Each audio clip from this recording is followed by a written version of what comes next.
to the stream yard. It is me, it is I, it is us.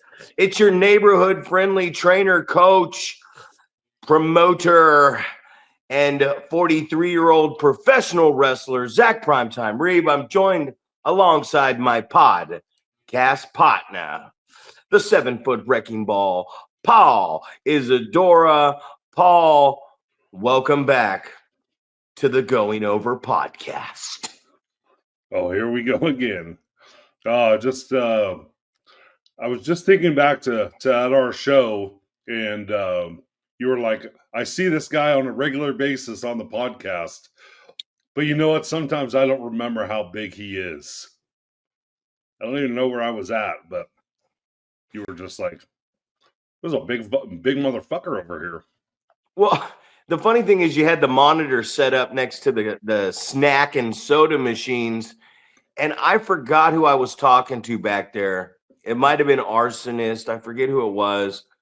But I said, look how big those two motherfuckers are, because Bad News had walked over and started talking to you. And I was just, and it reminded me of something that I wanted to talk to everybody about. And we'd touched on it before. And we had touched on, if you remember, a first impression. And we had touched on a first impression in professional wrestler, because people always say, you only get one, right? You only get one of them, one first impression. Would you agree with you only get one first impression? You can forgive, you can forget, you can start over, but you only get one first impression. And one thing that I was thinking about, and it's not, this is a fact, but I was thinking about this. So I'm going to use that term differently. It's not what I think, it's what I was thinking about.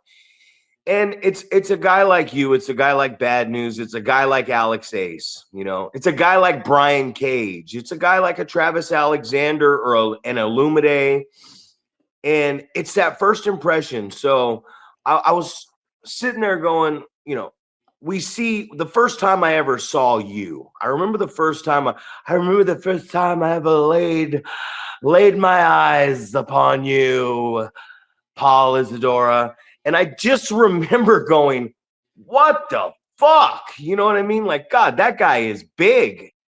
And I'm pretty sure the audience looked and went like, fuck, that's their first impression too of anybody I just mentioned, was like, wow, look at this motherfucker right here. This is a big guy. And I was thinking, like, when we have these first impressions, we're not getting, a lot of people aren't getting the most out of a first impression from somebody. It's like seeing a hot chick walk by. You know, you're outside, you're at the grocery store, and you see a hot chick and you're like, wow, they stood out. So it's like here's this 7-foot wrecking ball, Paul Isadora. And the first time I saw you, I believe you actually went out and wrestled a match. So I saw you, I met you. My first impression was like, wow, this guy is impressive right here, you know, in shape, just a big guy. And then I saw you go out and wrestle, and I saw you do what you do. And obviously, if I saw you do what you do, because we were on the same show, the audience saw you do what you do. And in my mind, I was just like, you could have walked out to that ring for 6 months, man. You could have walked out to that ring for 6 months, never thrown a punch, never thrown a kick, especially never thrown that choke slam. You could have never got clotheslined over the top rope or shown any of your athletic ability. We could have gone 1.5 to 2 years before we saw everything that you had. And I remember we saw everything that you had. I did, at least, and I know the audience did. So I just wanted to get your take, especially on a guy your size. A first impression of you has to be like, wow, that's a big guy. And how do you feel? You know, talk to the people, man. How do you feel you've been used? And that could be the term used, but how do you feel other promoters have used you over the years? Do you feel like they've rushed you in to matches just to be in matches? Do you feel that they've gotten the most out of you? How do you feel in the span of your career at 7 feet tall, and especially when you were in incredible shape? How do you feel you've been used in your professional wrestling career as a giant? I would say probably pretty poorly. Right now, I mean, this is the hindsight being 2020. You know, 2025. Me looking back at when I first started, and we look at it as from the promoter side, and exactly what you just said. You could milk this situation of having this gigantic guy on your roster for a long period of time, but what I think we fall into a little bit of a trap as far as a promoter, especially when you first start and maybe you don't have a whole lot of funds. Um, you don't want to bring a person in and feel like you're not getting your money's worth, right? And a lot of times promoters don't feel like they're getting their money's worth if you don't wrestle, right? So, I'll kind of rewind back to, the situation between me and you, right? And it was almost, I was taken aback almost because I had never been used in a situation the way that you wanted to use me, which was, hey, I want you to come in and essentially I'm just going to pay you to do a run in. You're going to come in, the fans are going to get to see you. You're going to do something that's going to take a minute or two, and then you're going to be gone, right? It's the spectacle of this guy comes in, he's an imposing figure, and maybe doesn't do a whole lot. Maybe you come in and you're the heater for somebody, right? You're just the guy in the background, and but a lot of promoters, they don't look at it as like that's valuable. Like I need to pay money for that to happen. They always look at how many spots on the card we have and how many matches we're going to do, and so having someone that's going to be there getting paid and not working a match, I think a lot of times promoters look at that as kind of a wasted payout right there. So and I can look at that as well, and I can see that as well. You talk about, and I just had a conversation with someone last night about when you have a battle royal, right? You're going to want to pay all these guys, but it's like it's a lot more payouts. So you're just like, what's the return on that investment? Are you going to be able to tell a good story?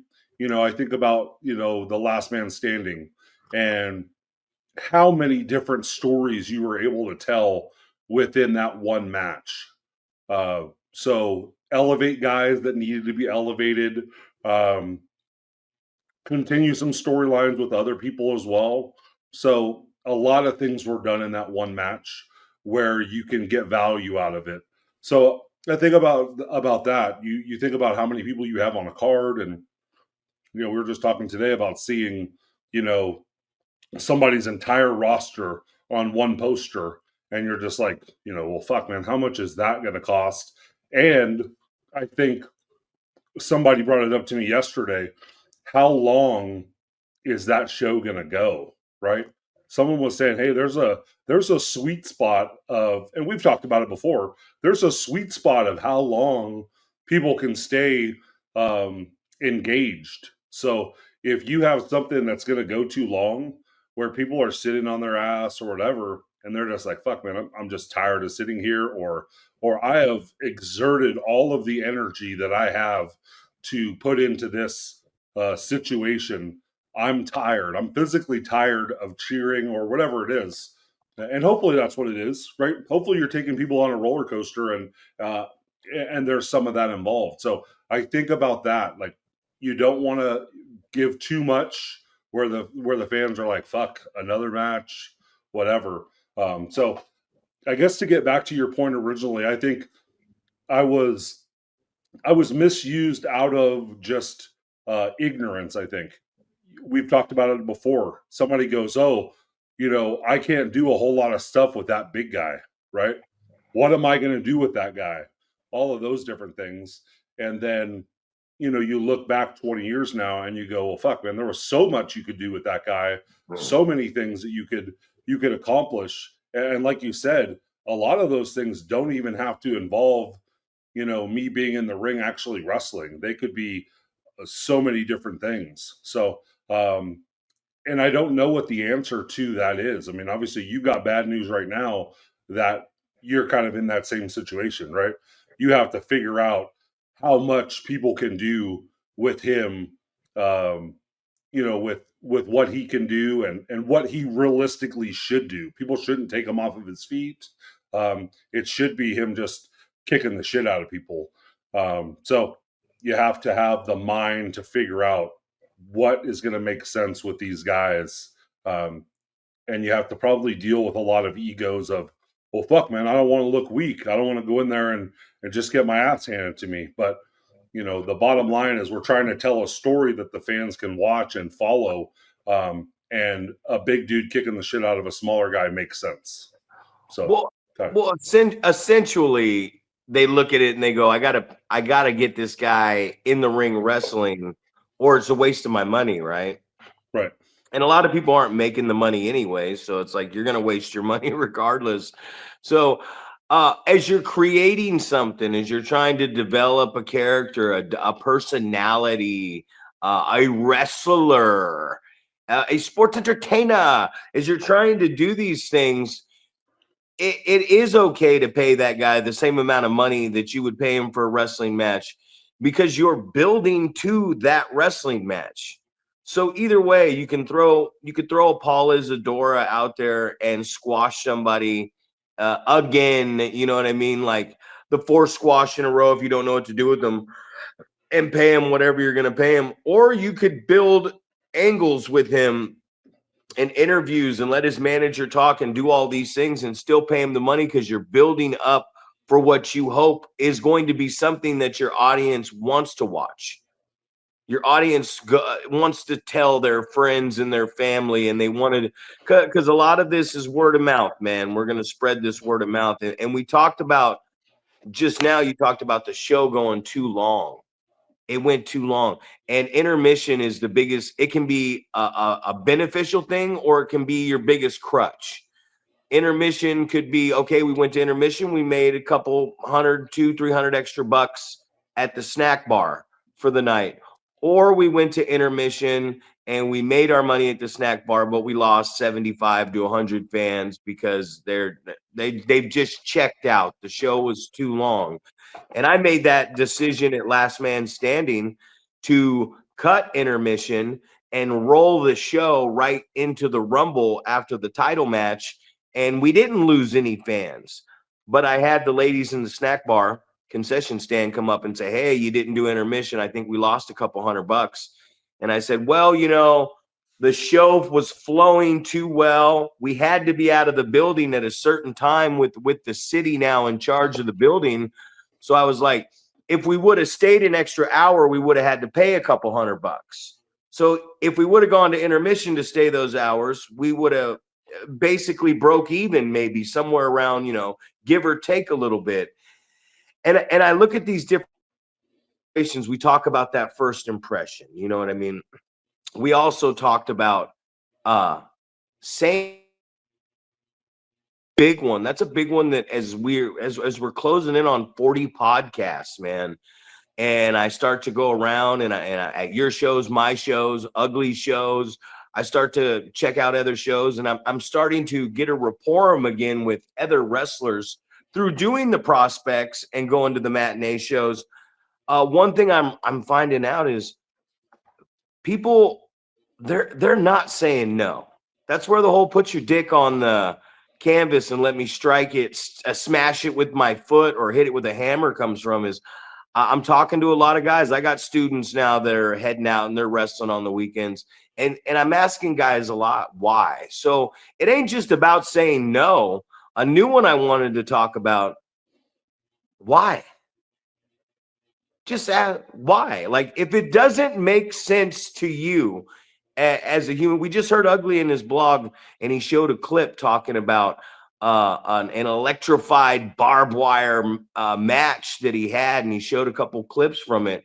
And he even says it didn't make no fucking sense to him. He didn't want to do it, but he ended up doing it. So whether it's you're getting paid or you're getting some exposure, there's some experience. I don't know what kind of experience you would gain from that, having multiple men in a match where the things are on electrified, you know what I mean, like or just some of these dangerous TLC matches and all that. But let's get into the conversation of some things for these guys out here. What are some good examples? Let's see if you can ask me a question. What's a good example of something that maybe you can ask me that I would question and ask a promoter or another wrestler, like, why? I mean, I think you could. We've talked about a bunch of different things. We've talked about squash matches, right? And that might be, you know, if I ask you right now, like with your stature and where you've been and all those things, for me, if I was to ask you, like, hey, um, I need you to get squashed by this guy, that might be something where you question that, right? So I think those are the type of situations, right? If somebody asked you to be in a stipulation match, or someone said, "Hey, I need you to be in a 6-man tag," I think those are some of the things that you would go, why am I doing that? Right? If I say, hey, it's going to be you and these 2 other guys against 3 of these guys, that would be something where you go, hey, that doesn't make any sense. Like, what are we building to? That's a question that would be one of those times where you would say, why do you want me to do that? Right? I feel Yeah, like a lot of the stuff. why? Like, if in your gut, if your first reaction, if you were to ask me a question right now, if you were to say, "Hey Zach, I know you got this thing that you're starting to do down here with Dickie, but Caden's coming back next show, and I want you to lose to him in 7 seconds. Just this upset shocker."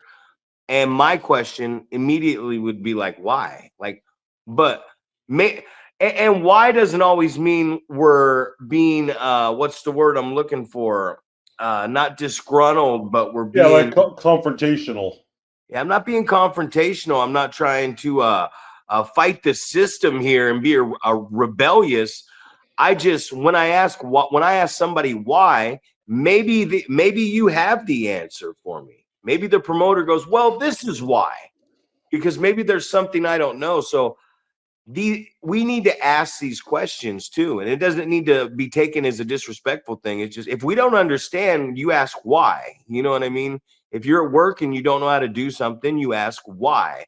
I've seen and I've heard of some injuries that have happened lately, and just talking to some people where I said, well, how did that happen? And they said, well, because the guy wasn't trained. He's not trained to take that move. He doesn't know how to do that, or he doesn't. And the question is, why did this happen? Because somebody has clearly said, either somebody clearly said, I don't know how to do this, and they were talked into doing this, because I've seen that happen for many years, or somebody just wanted to be on the show and didn't want to be that stickler, and they just said, they didn't say why. Why do you want to? I don't know how to do this. Show me how to do this. Why do you want me to do this? Or why do you want the story to go this way? Why am I wrestling this guy here tonight? So I think another one that we're going to have to get into isn't just saying no. Saying no is just flat out simple. You're just like, fuck no, I'm not doing that shit. You can go to hell. You know what I mean? I had a guy one time tell me, and we've used him before, but he went somewhere. I don't know if he was driving a ring truck for the company, but he started working for a bigger company towards the East Coast. And he said he was going to be in the area and asked if he could come and do an interview on the show. And I said, yeah, that's cool. And he goes, all right, cool. Well, this is how much I get paid. And I go, well, I'm not going to pay you that. he said, what? He's like, well, that's what I get paid. And I said, well, not from me.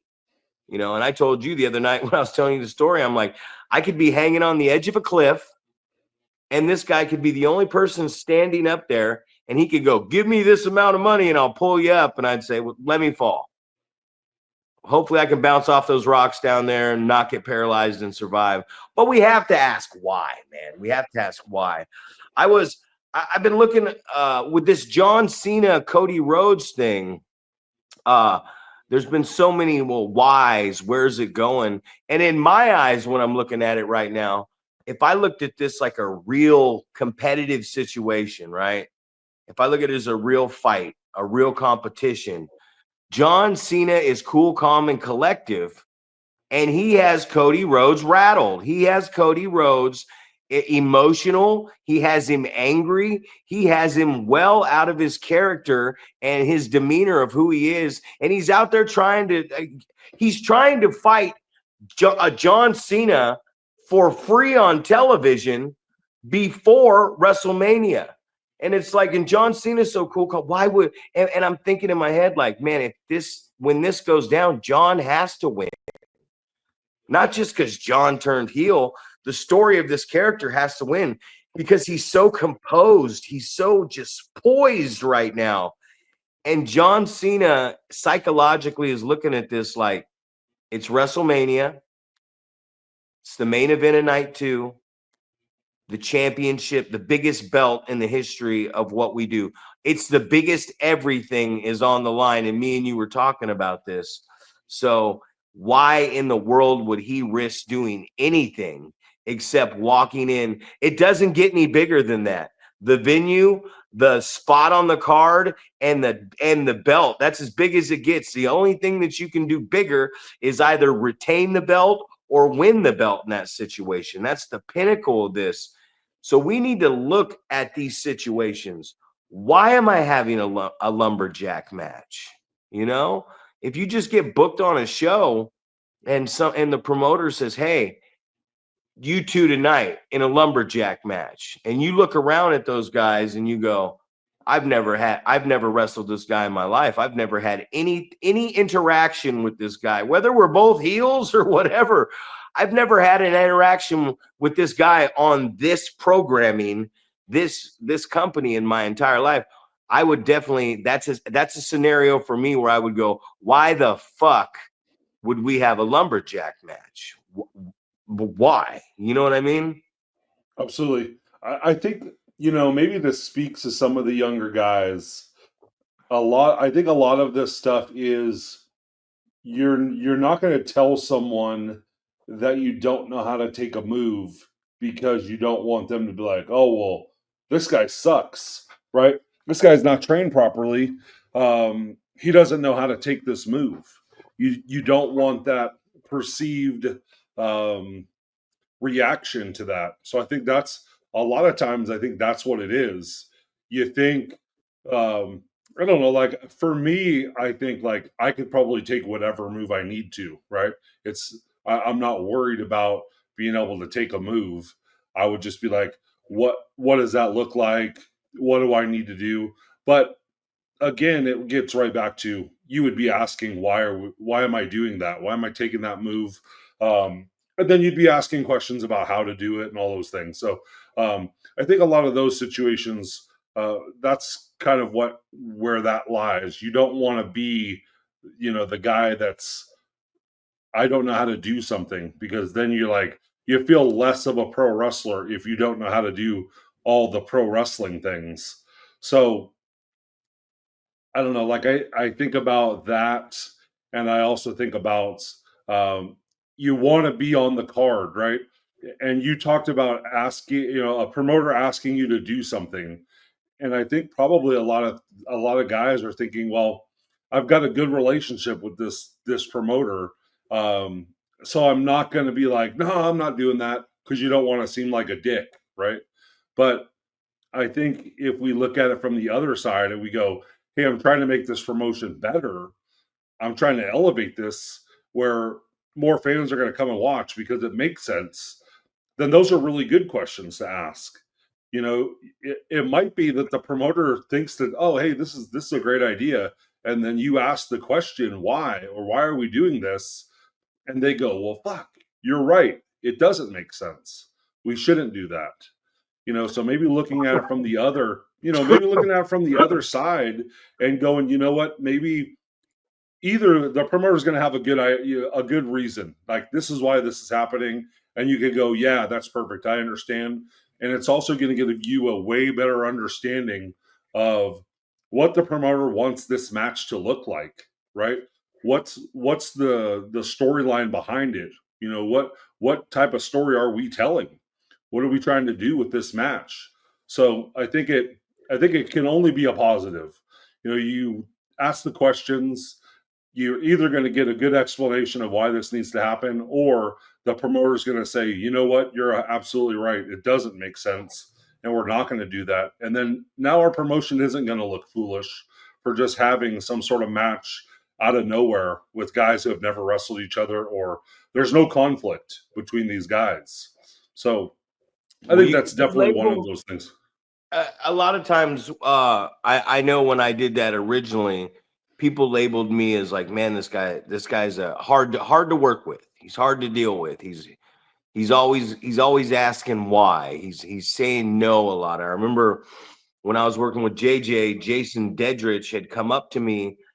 We'd put on did some good business before that, and he had come up to me, and right before I was going out for our final interview, our final little face-to-face little pump-up thing for the internet title match at Kezar Stadium in San Fran, and I remember him handing me some roses, and I said, well, what the fuck is this?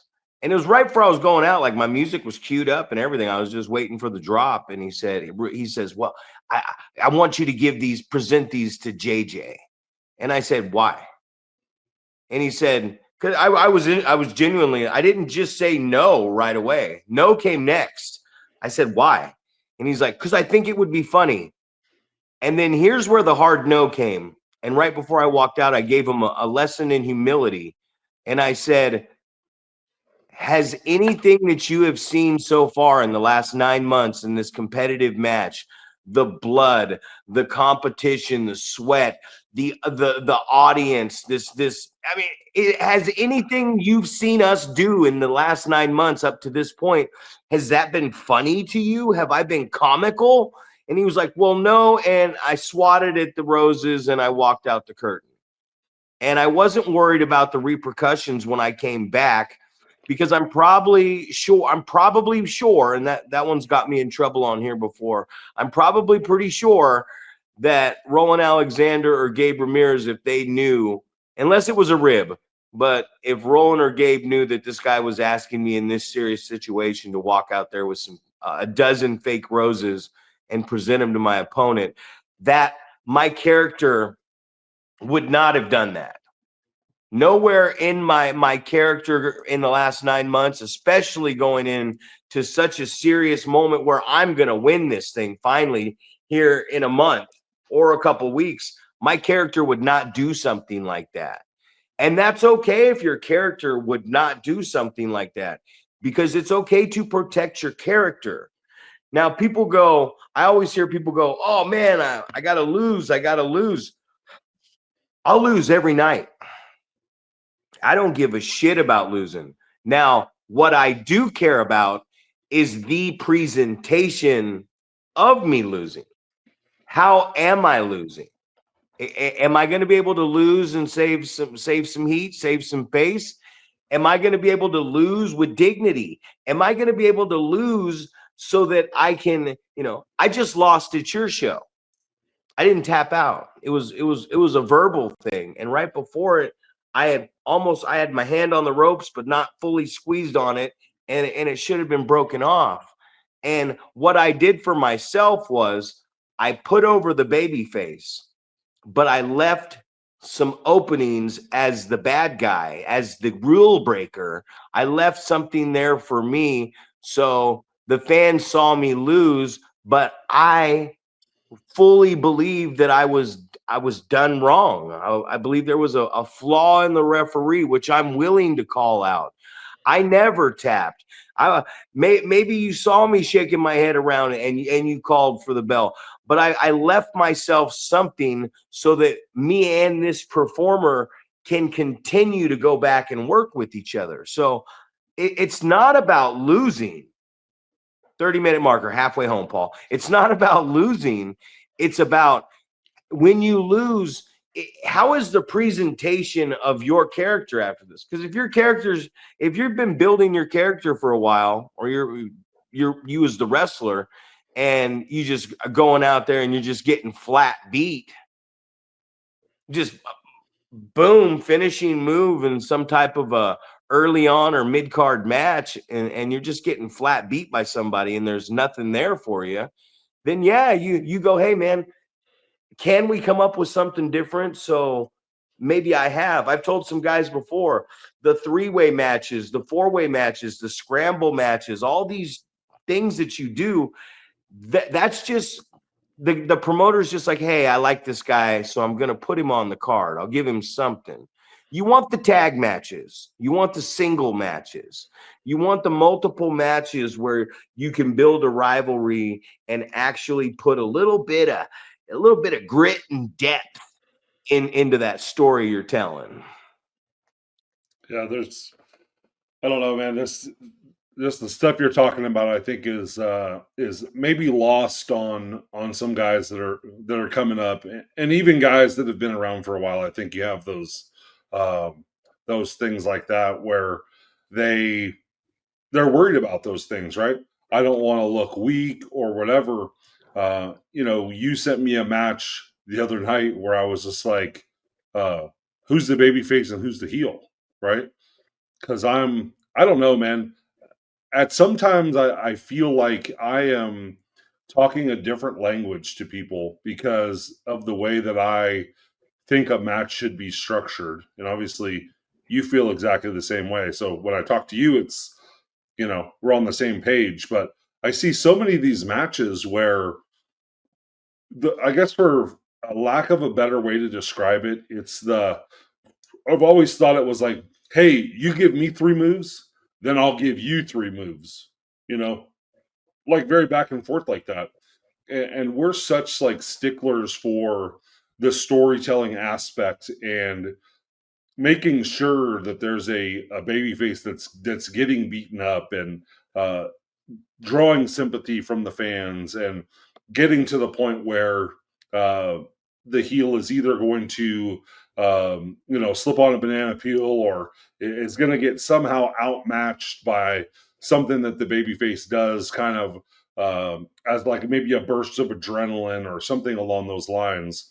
And sometimes I feel bad about the way that I look at matches and the way that I critique things, because exactly what I just said.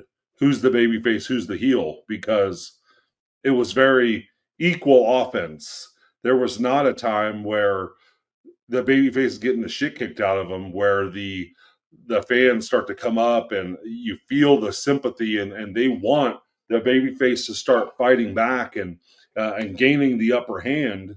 So I always kind of feel, but like I feel like such a large percentage of the matches that I see are very tweener type. Like there's not a guy that's the heel and is beating up the baby face and taking a little time to jaw jack with the crowd and get them involved. I don't know. I hear so many times of like, oh, that the old school format of a match. That's not the way it is anymore, right? It's not the baby face out wrestles the heel and the heel gets frustrated and takes a shortcut, and then the heel starts putting heat on the baby face, and then there's a couple of little hope spots here and there, and then you get to either a double down or something where the baby face is coming back and fired up and hits a hot sequence of moves before you get into whatever the finish is going to be. I've heard so many people say, "Oh, that's an outdated vision of the way that a wrestling match should be," right?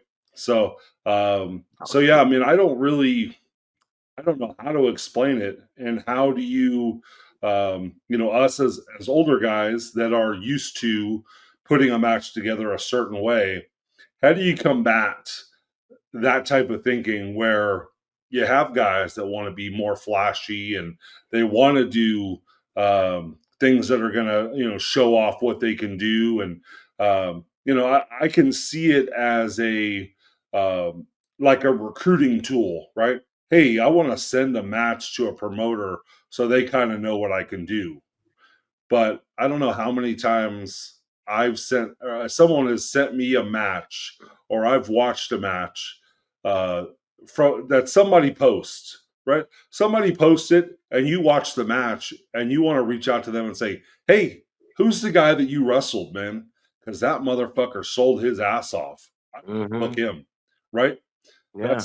I think that's the thing. It's like, and people don't expect that, right? They're like, and I always think about it in the basketball terms, where it's someone's highlight tape, but it's like, who's that motherfucker playing defense in the background, or who's that guy, rebounding his ass off, or whatever, like doing the little things, right? The things that most people I think think that aren't important, right? It's not important to sell and get sympathy and things like that. It's just important to show you what type of moves I can do, right? How athletic I am and things like that. So I don't know, man. I sometimes I get a little frustrated with the those type of matches, and I feel like it's more of those type of matches than it is the storytelling stuff that we like to see. Well, the outdated format thing, I wanted to talk about that, and I wanted to talk about what part of the match we're in. We don't know what fucking part of the match we're in. Like a real professional wrestler doesn't know, because we're gonna walk out there and we're just gonna do the shit. We don't know how they're. You could be the bad guy for 2 months, and you could do one thing that the audience likes, and it's not even a move, man. You say, how do we teach these guys this? Well, I'll tell you how we teach these guys this. We have them do interviews in the back that make sense. We put them out there on a microphone and not just give them a bullet point, not tell them how to do their promo. We actually say, hey, here's what you've done here so far. Here's what is going on with you right now. What's happening in this company? And guess what? I was talking to a guy the other day. If you say ain't shit happened in this company, I was a champion. I lost the belt. I never got a rematch. I got a shot at another belt. I didn't win that belt. Now I'm getting a shot at the worst belt. Okay. Well, I guess if you don't win this title right here, you might be all out of championship opportunities, right? So use that. If you've lost your last 3 matches, use that shit, because that's what your character is going through. You personally can build your character off of what the fuck is happening in this company. If you are working for this company every month and nothing's happening for you and you're frustrated, well, then you use that frustration, whether good or bad. You use that frustration to do that. And everyone always says, oh, we're going to wrestle and you're going to shine. And then I'm going to cut you off, but you're going to get the better of me. Then I'll put the heat on you. Excuse me. That's cool, I guess, man. But if you go out there with that format in mind, how about you go out there as I'm the liked guy, if I'm more liked by the audience, and we'll start wrestling. And I'll just start out wrestling you. And everything we do, I'll just get the better of it. And when the audience starts to come up and we hear that, then you go ahead and you stop me. Okay? That's it. Like, we don't need to sit. If we're sitting in the back and I'm talking to some guy and he's like, well, I'm going to do a Liger bomb. And for people who don't know what that is, it's a running sit out power bomb where you trap you almost land them in a sunset flip finish with your legs over their arms. A Liger bomb, a pile driver, a this and that. Unless you're building an injury angle or a story, or that move is the move that we're going to start building so people know what it is. We don't know. The fans could just be happy with you ramming their head into the buckle and posing on the corner. They could be hot for that. We already got them. They're already up. We don't have to work now. That's the beauty of this. So all these moves that everybody I got to get this move in. You don't have to get that move in. That move is not established. No, you haven't. Nobody gives a shit. Nobody's going to go home and remember that move. Nobody's going to talk about it for more than maybe when you walk into the locker room. You might make a highlight reel and mark out over all your fucking big moves you did back and forth with someone. I'll tell you right now, ain't no promoter that is worth a damn gonna look at a fucking highlight reel and go, yep, let me sign that. I want that guy. They want to see you work, man. A real promoter, someone who knows what they're doing wants to see you work. I've had hundreds of tapes sent my way. We've watched hundreds of these matches, Paul. Critiqued them privately in the comfort of our own speakerphone on our mobile device. One guy, Sergio Santana, in the last fucking 20 years, one guy sent me a match and understood what I wanted to see as a promoter. And every other match someone has sent me, either A, I quit watching it, or B, I watched out of sheer, like, he really sent me this match. Let's go ahead and check this out and really dissect it. But this guy sent me a match from Championship Wrestling in Hollywood. And he sent me a match where he was the jobber. It was 5 minutes or less. And he didn't get shit for offense except a couple little heat moves, little free offense. And the guy he was wrestling was 6'4", tanned, tall, dark, and handsome, oiled up. You could tell this company was pushing that guy. So this guy sent me a match where I could see how he worked. I don't want to see what offense you throw, man. I want to know. First thing I want to know about someone I don't know nothing about is, can I put that guy in the ring with somebody I have established right now? And can they just go out there and get that guy over in 3 to 5 minutes? Nothing fancy.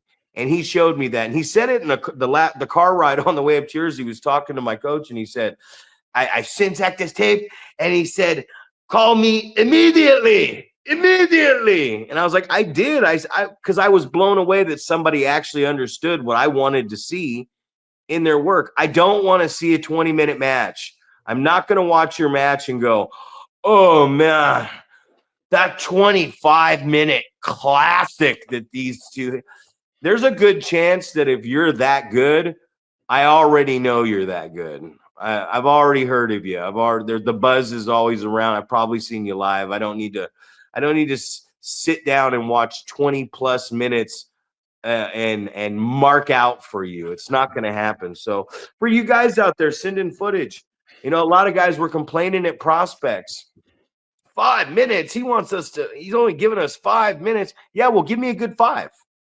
No offense to anybody out there, but yes, if you take offense, take offense. Yeah, I want to see if you can give me 5. I want to see if you can give me 5 minutes of good programming that I can edit and air. I want to see if you can keep the fans there for 5 minutes. I want to see if you could tell me just a little bit of something in 5 minutes. Because if you can't tell me that in 5 minutes, you definitely ain't going to tell me that any longer.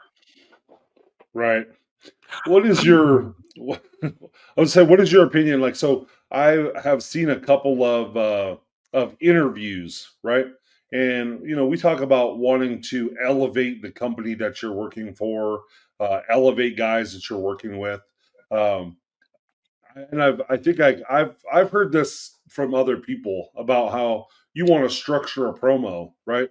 You want to talk about the guy that you're wrestling and you want to put him over, right? You want to make this guy seem, like this is going to be, if I beat this guy, it's going to mean something, right? So I've seen things recently about kind of like that, right? I'm not worried about you. I'm going to walk through you, blah, blah, blah. Like, talk about how, how that hurts your own character. Like, because if you're going to beat somebody and this guy's no big deal, then it doesn't really matter that you beat him. And then the other thing was, you're the champ. You lose the title to this guy, and now the title doesn't mean anything anymore because this guy has the title. It's like, what made it different when you had the title yesterday? Now this guy has it today, and now it's not worth anything because you're not the champ anymore. Like, how does that kind of shit on the characters as well and shit on the promotion, things like that. So give me some insight on that. Okay, so there was two there. So the first one, when you're cutting the promo, if you're gonna beat somebody, whether it's the first time you're wrestling them or not, if you're beating somebody relatively quick and it's not gonna take you very long, there's no reason to cut a fucking promo because there's not enough time. You don't need to explain this. Obviously, the guy's there to do a job. So what are you cutting the promo for? Now, if there's something where you're going, I feel like there has to be a reason why you're cutting this promo. Okay, who gives a fuck who you're wrestling tonight?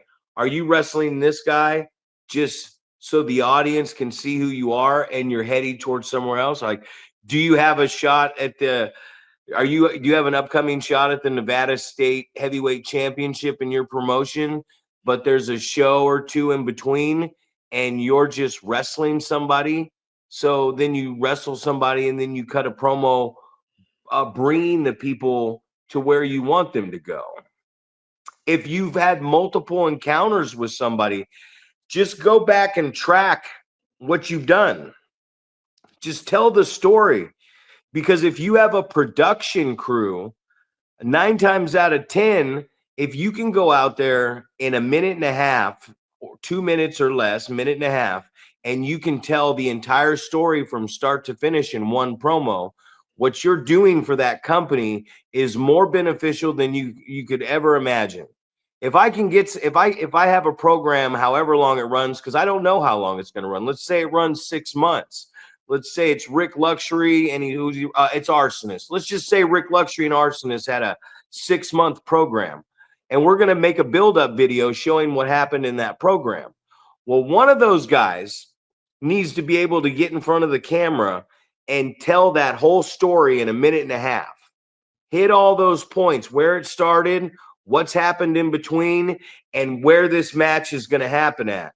And they tell that story. So now we can go back and we can take all of our footage as he's telling the story as a voiceover clip and put a minute and a half to 2-minute video together showing all the highlights and the actions that have happened up until this point. Now, like a starting promo, if we don't know who you are, then just introduce yourself. I tell that to these guys all the time. It's like, if I'm going to do a starting promo and I've never worked somewhere before, nobody's seen me, no matter who I'm wrestling tonight. Let's say who fucking cares? I would come out there, and now, are we doing the promo with an interviewer or are we doing it by ourselves? Are we looking into the camera? I would just say, my name is Zack Reeb, and I'm from Philadelphia, Pennsylvania. And I came to this company to make a name for myself. I've been working my ass off, and tonight is my first night. And I'm going to head out to that ring. And by the time it's over, you're going to start to realize who Zack Primetime Reeb is. And it's just simple. You know what I mean? You just, who am I? Where am I from? And I'm ready to go, because it's your first thing. You haven't done nothing yet. Your promo is about what you've done. Now, on that other question, real quick, you're saying some guy has been the champion and he's done a good job as the champion, and now this guy has won the belt and he's not gonna do as good a job as the champion? Something along those lines. Like, I just feel like it was so they lost the title to someone, right? I feel like it was a big build to the title match, but then instead of, how, like, I think at our promotion it was like Travis Alexander wins the title, and then Caden comes out the next week or the next show and basically says, "Hey, I got beat by a better guy," right? He was more prepared. He was in better shape. All of these things. Like, I'm building this guy up. The guy that beat me, I'm building him up, right? Because it had to take a guy like that to beat me, right? If it wasn't for a guy like that, I would still be the champ, right? So I feel like this was almost the opposite of that, right? So this guy finally beats the champ, but then instead of the champ building him up, he's like, "Oh, that belt's not worth shit anymore because this guy's the champ now." Right? Yeah. So to me, it was just like Yeah. it's the reverse of what I think you would want to say as the former champion, right? You'd want to say, I got beat by a guy that had my number that night, Yeah. whatever, right? There's a reason the guy beat me. There isn't, yeah, I shouldn't be like, hey, this guy beat me, but that guy's a piece of shit, man. He's no good, right? Well, he Because built that was a good promo. His promo was a good promo because he lost and I'm going to get in better shape. I'm going to work harder, but he built the champion up and put him over whether he was good or bad, and he also built himself back up for him.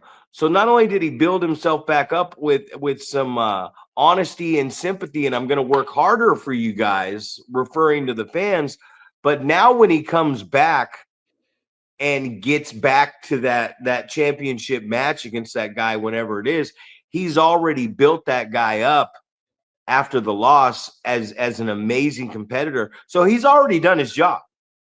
So for him, it's not about cutting. See, that's the beauty of the promo. There's so much to do. Like in that case, Caden doesn't have to cut too many promos until he gets back to the dance. Or if he gets into an altercation with someone on his way to the dance that's getting in the way of his goals. And that's what the heel is. The heel is the guy that's getting in the way of the babyface's goal. My goal is to get there. So the journey for Caden to get back to Travis Alexander is what you want to watch. And Alexander can do whatever he wants along the way. Shit, he could lose the belt and win it back. It don't matter because everybody should. You could lose on any given night. And I hate independent wrestling booking a lot because it's I'm the champion until I lose the belt. Now you're the champion. And then I'm the champion until the next guy comes along and beats me for the belt. We don't see a lot of back and forth. And when people say their rivalries are dead, maybe there's some promotions out there, but a lot of rivalries are dead because this belt it's just here until it's not here, then it's here, and then someone else comes up to take this belt. There's not a, we say the three match, right? You go to the rubber match. Okay, this guy beat you for the belt. Go ahead and beat him back for the belt. And then he can come back and beat you for the belt. And then we move on. Or any scenario that you want to put in there. But that's what I liked about the promo from Caden, because he has set himself up in front of the audience so that when he does get back there, now he just in one promo, all he has to do is do what he told the fans. I'm going to work hard to get back and I'm going to win that belt again. You'll even see. So he has insinuated that he's going to work hard in the gym. He's going to work hard on his cardio. He's going to work hard in ring training, and he's going to do whatever it takes in that ring to beat whoever he's got to beat to get that shot again. And when he gets there, he's saying, this guy's impressive, but I'm going to put in the work required so that when I face him next time, I have him scouted, I'm well prepared, and I am in shape enough to survive this and get my championship belt back. So just one promo sometimes is all you need. That's all he needed was that one promo, man. Like all he has to do now is he said the words. Now it's all about the action. And he can talk when he gets there. He can talk again and reiterate all this when he gets to his goal. Absolutely. I like how what you talked about with kind of the going back and forth, right? Because I think it makes sense to do that type of thing, right? In theory, if you've got two equally matched guys, just like you said, the title should be able to, you could beat someone on any given night, right? This is they refer to it as the puncher's chance a lot of times, right? So you have that opportunity where it's like you're equally matched.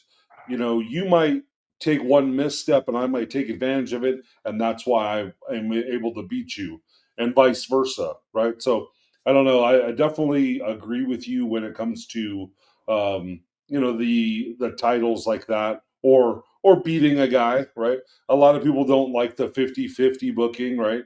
Where it's like, oh, well, I'm going to win half of the time, you're going to win half the time. But in reality, if two people are equally matched, that should be a realistic scenario, right? It could be, oh, the 5 minutes left, the 5 minute countdown. Yeah, so I mean, it definitely should be that the realistic possibility of equally matched people beating each other. It should be back and forth like that. So, I definitely disagree when people say the 50-50 booking is the shits. You need to be, I mean, obviously, I think building a win streak and things like that, getting on a roll, putting yourself in a position for, dominance in a company, that I like that, that perception. But I also am very on board with the understanding that, you can get beat any given night by somebody who's, as good or better than you. So definitely agree with that right there. Well, if you don't have strong competitors in place, if you got a heel champion and there's not strong baby faces that have been being built, and vice versa, the baby, the heel.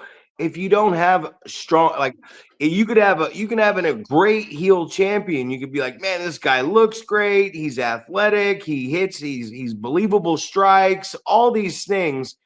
And if he doesn't have some strong baby faces that the audience likes and believes in to go up against, it's just a shit title reign. It's not going to be a good one. You could bring in names, you could bring in great workers to work him. Everybody knows, let's not insult the intelligence of the fans.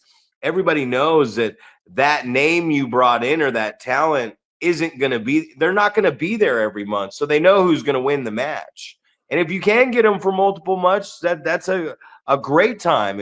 If you land Chris Masters for 3 shows in a row, guaranteed, write it on a contract, then have Masters come in, beat your champion, then have your champion come back and beat Masters. You know what I mean? Like, flop it back a couple times and give the name a title run so he can come back and put your guy over before he skirts out of town and heads back to where he's going. But you gotta have some believable challengers, man.